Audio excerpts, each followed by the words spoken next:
Allah Taala Ahzab surasının 56. ayetinde İnnallaha ve melaiketehu yusalluna alen nebi ya eyyühellezine amenu sallu aleyhi ve sellimu teslima dep buyuruldu.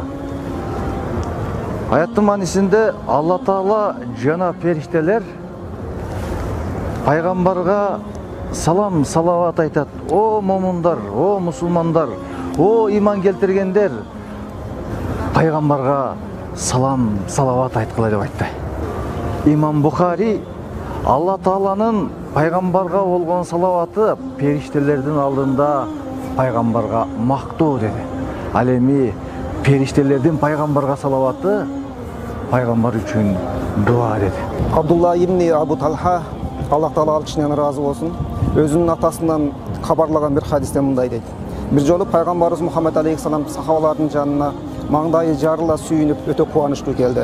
Сахабалар сурады: "О Аллахтын элчиси, сизди эмне мынчалык кубантты?" деп. Пайгамбарыбыз айтты: "Мага Жабраил алейхиссалам келип, "О Мухаммад, эгерде сенин үммөтүңдөн бирөө сага бир жолу салам айтса, мен ага 10 жолу салам айтамын" dedi. Эгер сенин үммөтүңдөн бирөө сага бир жолу салават айтса, мен ага 10 жолу салават айтамын dedi. Урматтуу мусулман бир туугандарым, Пайгамбарыбыз Мухаммед алейхиссаламга кайсы жерде болбойлу, кайсы убакта болбойлу салам жана салават жолдоону унутпайлы. Peygamberimiz sallallahu aleyhi ve sellem özünün hadisinde belgilegендей, "Менин атым аталганда мага салават жолдоо болгон адам эң сараң адам" деп айтат. Андыктан Peygamberimiz sallallahu aleyhi ve sellemдин атын укканда дайым салават жолдоп жүргөндөрдөн бололу. Peygamberimiz sallallahu aleyhi ve sellem бизге эскертүү иретинде мындай деп айткан: "Өзүңөрдүн үйүңөрдү кабырстанга айландырып албагыла. Менин кабырымды шан шөкөт өткөрүүчү жайга айландырбагыла. Кайсыл жерде болсоңор дагы мага салават айткыла, силердин салаватыңар мага жетип турат" деп айткан. Саллаллаху алейхи ва саллям. Убай ибн Кааб радиаллаху анху bir gün Peygamberimiz sallallahu aleyhi ve sellem'in астына келип: "О Аллахтын элчиси, мен сизге көп салават айткым келет. Канча салават айтайын?" dedi эле Peygamberimiz. "Каалашыңча салават айт" dedi.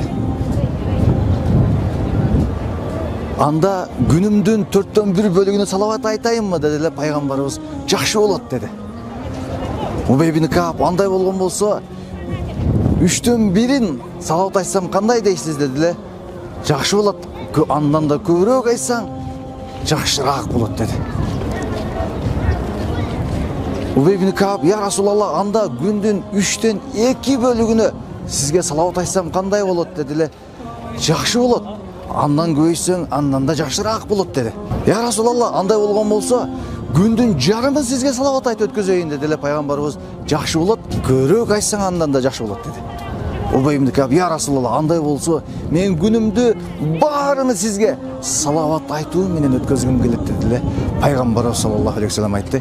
"Эгерде андай кылган болсоң, тукшаф хаммук, андай ола турган болгон болсоң, сенин проблемаларыңдын, сенин мүшкүлдөрүңдүн баары чечилет.